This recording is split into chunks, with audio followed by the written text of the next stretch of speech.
안녕하세요. 백두산 금융연구소의 백두산입니다. 9월 28일 수요일 밤 11시 22분입니다. 시간이 좀 늦었는데 워낙 중요한 이슈가 있어서 좀 분석을 해야 될 것 같더라고요. 그래서 간단하게만 좀 이야기를 드리고 마치겠습니다. 영국 중앙은행의 양적 완화 소식인데요. 이게 굉장히 좀 충격적인 조치이긴 합니다. 일단은 영국에 무슨 일이 있었습니까? 지금까지 인플레 우려 때문에, 그죠? 어느 나라나 다 그렇듯이 인플레 우려, CPI가 워낙 높게 나오고 이러니까 긴축하고 있었다고요. 금리 올리고 양적 긴축하고 이러고 있었는데, 근데 이제 며칠 전에 무슨 일이 있었죠? 감세안을 내놨습니다. 감세안을 내놓으면서 재정 적자가 GDP의 뭐 3%에 해당할 수 있다라는 이야기가 나오고, 채권 발행을 뭐 GDP의 2% 가까이 해야 된다라는 이야기가 나오고, 이러면서 어떻게 됐죠? 영국의 금리가 매우 크게 올랐습니다. 그리고 그에 따라 파운드화도 매우 크게 가치가 박살났죠. 그죠? 파운드화 급등했죠. 이렇게 보시면 되겠습니다. 그래서 지금 이 금리가 급등하는 걸 잡기 위해서 환율보다는 금리가 급등하는 게 일단은 이게 문제라고 생각한 중앙은행이 지금 이 금리를 잡기 위해서 이 지금 양적 완화를 다시 시작한다라는 이야기를 한 겁니다.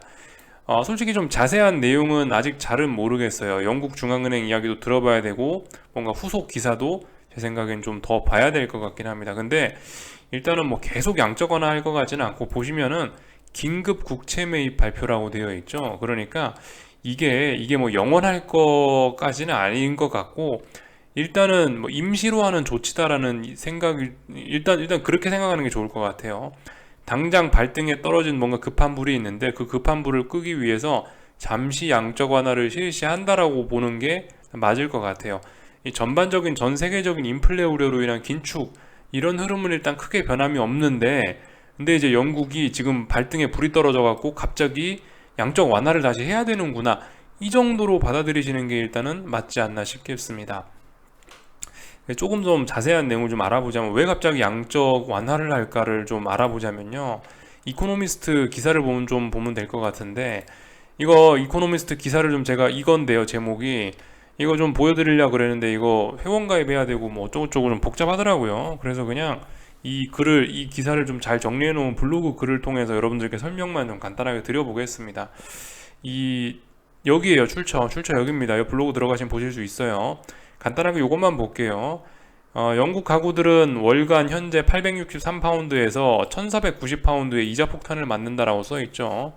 그러니까 쉽게 말해서 최근에 재정정책 감세한 뭐 이런 걸로 인해서 이 월세가 크게 오르게 된 금리가 크게 오르면서 월세 혹은 뭐 하여튼 주택 관련된 그런 이자 비용이 크게 올라갈 수 있다라는 우려가 나온 겁니다. 그래서 이것 때문에 집값이 박살날 수 있다라는 우려 이런 게 나오면서 야, 이거 그러면 보자. 영국 중앙은행 입장에서는 지금 인플레와 싸우고 있었는데 경기 침체 안 나는 선에서 인플레를 잡으려 그러고 있었는데 야, 지금 부동산이 박살날라 그러네. 금리가 크게 올라서 부동산이 박살날라 그러네. 그러면은 안 되지. 부동산이 박살나면 안 되지라고 하면서 아유, 긴축이고 뭐고 인플레고 뭐고 일단은 발등에 떨어진 급한 불 부동산 시장이 박살날 수도 있는 급한 불을 끄자라고 하면서 지금 그런 배경하에서 지금 양적 완화를 추진을 한 것 같습니다.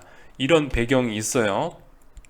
일단 이 정도 알고 넘어가시면 될 것 같고 그래서 시장의 반응을 좀 살펴봐야 될 것 같은데 일단은 저 조치는 말씀드렸다시피 일단 모든 걸 다 갖다 버리고 금리를 잡기 위한 조치입니다.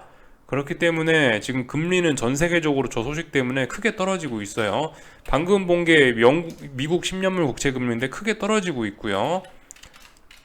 영국 10년물 국채 금리도 크게 떨어지고 있습니다. 아마 다른 금리도 대부분 다 크게 떨어지고 있을 거예요. 자, 그렇다면 일단 시장의 반응을 좀 생각을 해봐야 되는데 일단 지금 증시는 상승 중이죠. 이쯤 했으면 제 생각에 오늘 뭐 하방경 직성 나올 것 같아요. 오늘 뭐 대폭락은 일단 안 할 것 같다라는 생각입니다. 지금 그렇다면 시장은 이 충격적인 조치를, 이 양적 완화란 조치를 일종의 호재로 받아들이고 있다라고 봐도 괜찮긴 하겠죠. 일단 증시 안 빠지고 있으니까요. 그죠? 일단 단기적으로는 호재로 받아들이고 있다라고 보시면 될 것 같은데 왜 그럼 저 갑자기 이 발등에 급한 불이 떨어져서 QE를 한 게 왜 호재냐? 일단 금융시장의 논리로 보시면 될 것 같습니다. 지금 시장이 왜 빠졌죠? 금리가 크게 오르면서 달러가 크게 오르면서 이게 이제 주식시장을 끌어내리는 요소가 된 거죠. 특히 미국 금리가 크게 올라가면서 달러를 크게 올린 게 세계 증시를 끌어내렸다 보시면 될 것 같은데 하여튼 중요한 거는 이제 금리가 크게 올라갔다는 점이죠. 예. 근데 지금 영국 중앙은행이 한 게 뭐죠?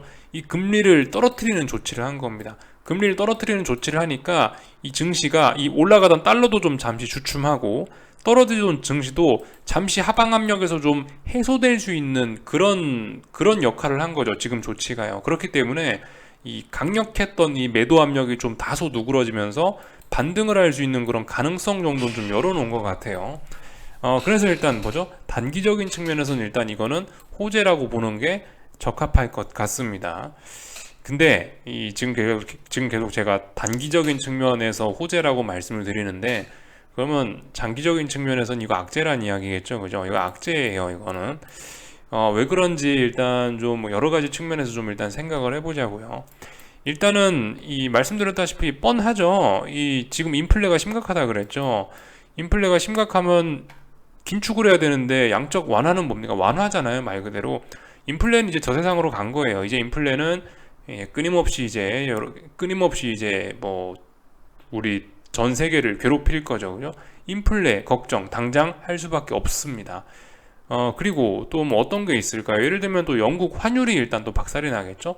자연스러운 반응이에요. 지금 영국 중앙은행은 이 금리를 잡는 조치를 한 거지 환율을 잡는 조치를 한 건 아닙니다. 그죠? 그래서 이렇게 영국 파운드화를 보시면 장중에 좀 더 올랐었다라고요.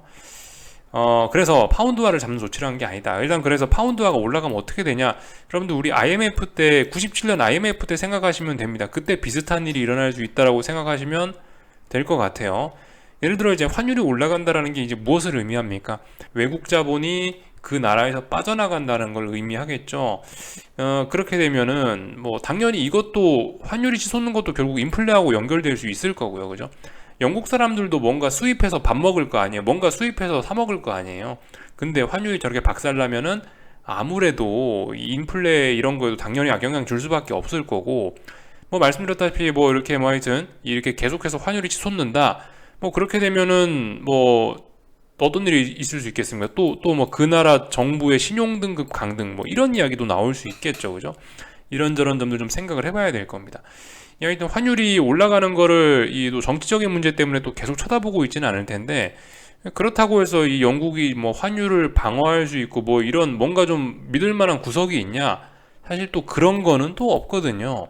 영국이 좀 안 그래도 좀 찾아봤는데 쌓아놓은 게 없더라고요. 이 겉으로만 번지르르 하지 이 별로 이렇게 이 뭐 든든한 백이 없더라고요. 그러니까 예를 들면 제가 지난번에 좀 몇 개 보여드렸던 뭐 그런 건데, 예를 들면은 뭐 외환 보유고 같은 거, 그러니까 지금 이렇게 뭐 이렇게 환율이 치솟고 외국 자본이 급격히 나라에서 빠져나갈 때 그런 걸 막을 수 있는, 이 나라에서 그만 돈이 빠져나가라, 이 나라는 신뢰도가 있는 나라다라고 그렇게 증명해 줄 수 있는 게 뭐 외환 보유고라든가 아니면은 뭐 그 나라가 가지고 있는 뭐 대외 순자산이라든가 이런 것들을 들 수가 있겠는데, 영국 같은 경우는 지금 이런 걸 살펴봤는데 그렇게 어떤 자기네들의 신용도를 증명해 줄 만한 그런 게 거의 없더라고요.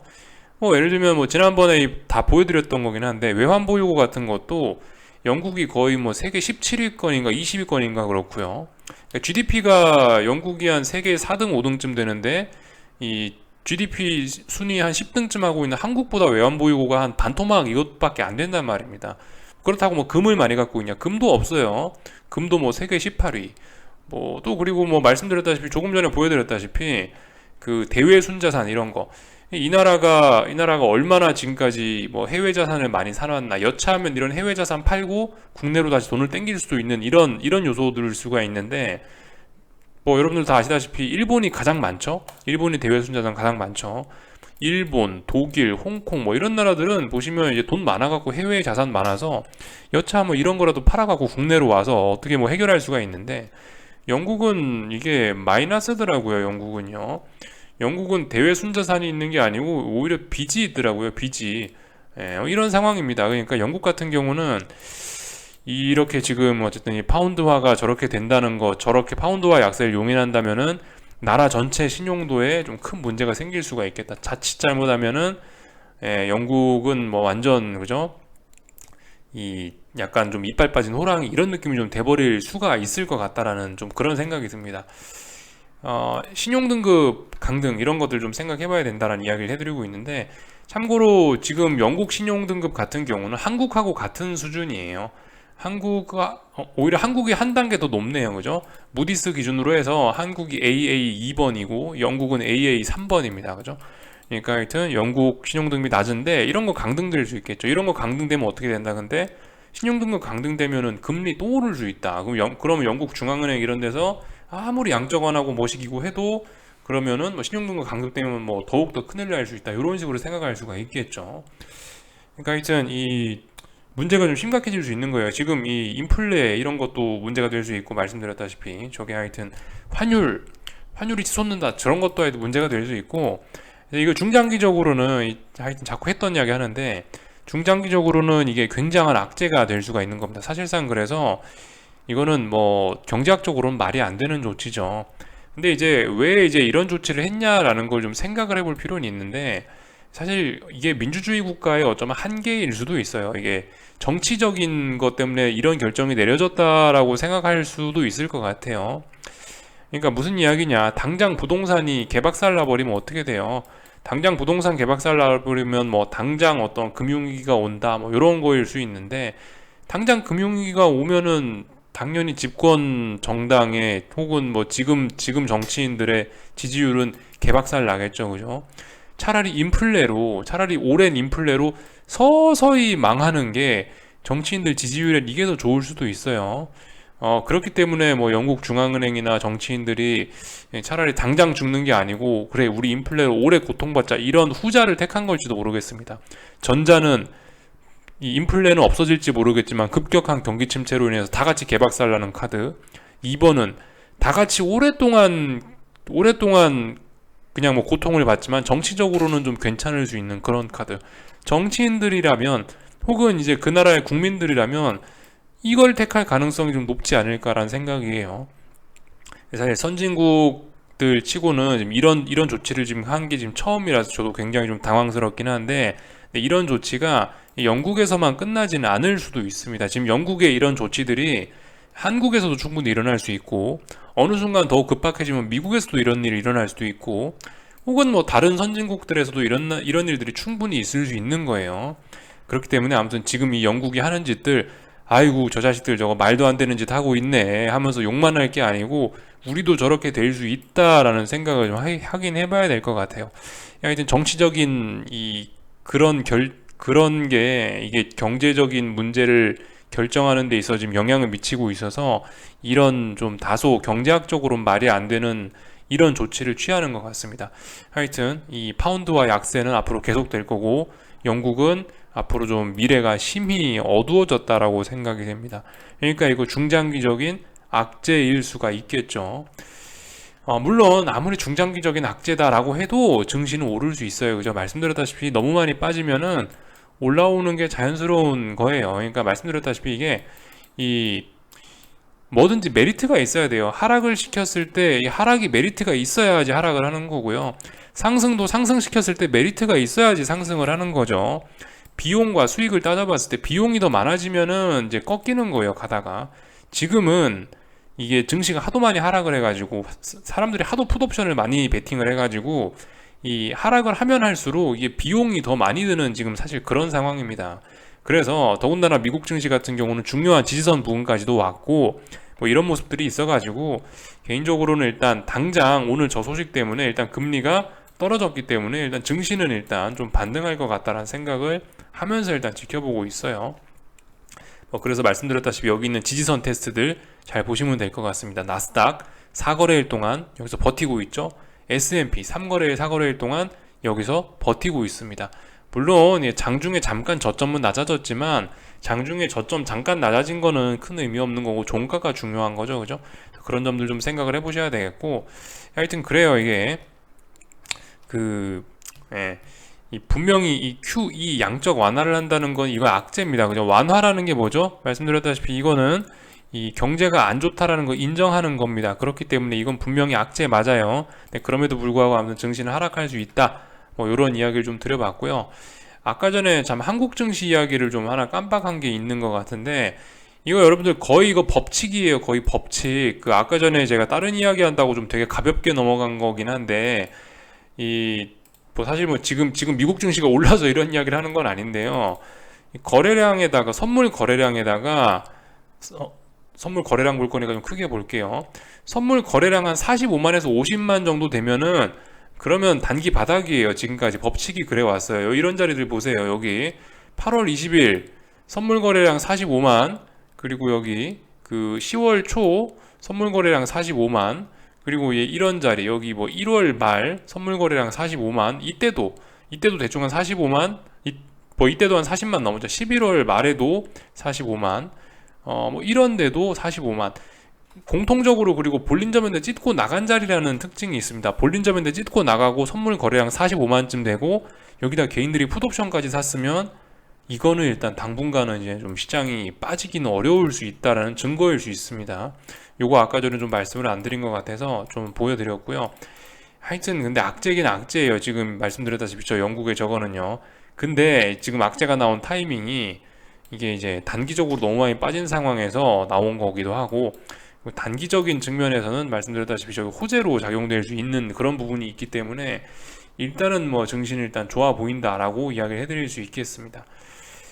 그래서 일단 요까지 좀 이야기를 해드렸고, 약간 이제 이건 뭐 지나가면서 좀 하는 이야기긴 한데요. 이제 뭐 딱히 뭐 주식시장과 관련이 없는 이야기긴 한데, 이 결과적으로 어떤 뭐 서방 세계의 몰락, 뭐 유럽의 몰락 이런 거를 좀 서서히 좀 지켜보고 있는 그런 과정 안에 와 있다라고 생각이 됩니다. 대략적으로 언제쯤부터 뭐 분위기가 안 좋기 시작했냐라고 생각을 해보면, 유럽이 이제 뭐 2차 세계대전 때 한번 개박살이 나고 나서 정말 극단적으로 박살이 나니까 그 뒤로 급속히 회복을 했죠. 미국의 마셜 플랜 이런 걸로요. 그리고 나서 한동안 정말 좋았는데, 유로존 만들고 나서까지 정말 좋았는데 언제부턴가 슬슬 꺾이기 시작했고, 지금 꺾이는 흐름이 지금 굉장히 가속화되고 있죠. 언제부터냐? 예를 들면은 전 2011년이 그 시작이라고 봅니다.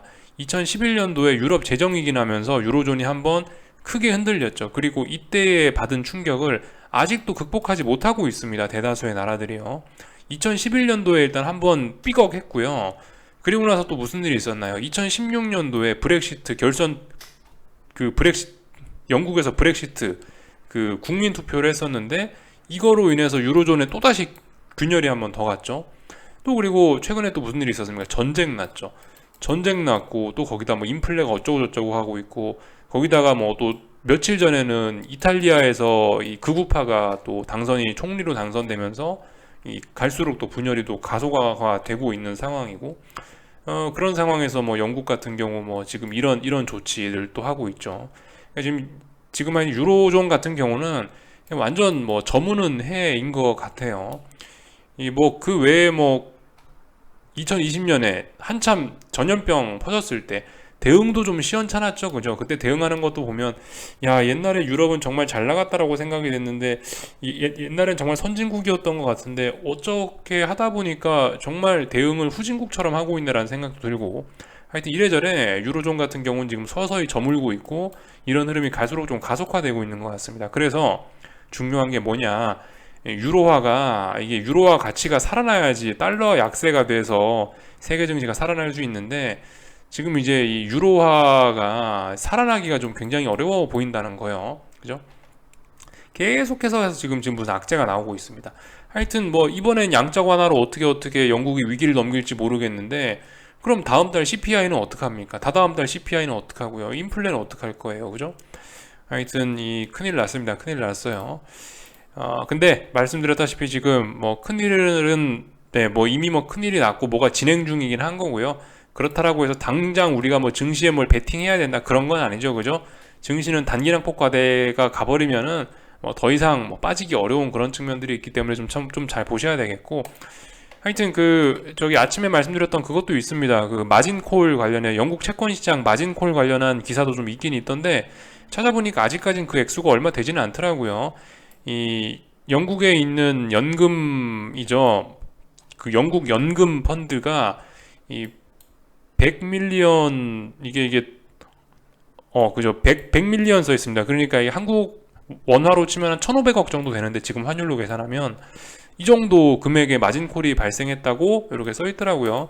그러니까 아직까지는 뭐 보니까 엄청나게 뭐 큰 위기가 나고 그러진 않을 것 같긴 합니다. 물론 근데 이게 지금 영국이 양적 완화하고 이런 것들이 이 미래의 어느 순간에 보면은 금융위기가 벌써 시작되고 있는 그런 과정인지도 몰라요. 지금 영국이 양적 완화한 이 순간이요. 근데 문제는 지금 당장은 이렇다 할 신호는 지금 보이지 않고 증시는 낙폭과대 돼 있으니까 이 뭐 악재가 나왔다라고 저거 큰일 났다라고 이제 세상은 끝났다라고 하면서 너무 막 이 공격적인 대응이나 이런 거는 안 하셨으면 좋겠다라는 말씀을 좀 드리고 싶습니다. 밤이 늦고 이게 좀 복잡한 내용이다 보니까 저도 좀 말이 좀 자꾸 꼬이고 이러네요. 하여튼 여기까지 하겠습니다. 좀 차분한 저녁 보내시고 내일 아침에 뵙도록 하겠습니다. 여기서 마치겠습니다.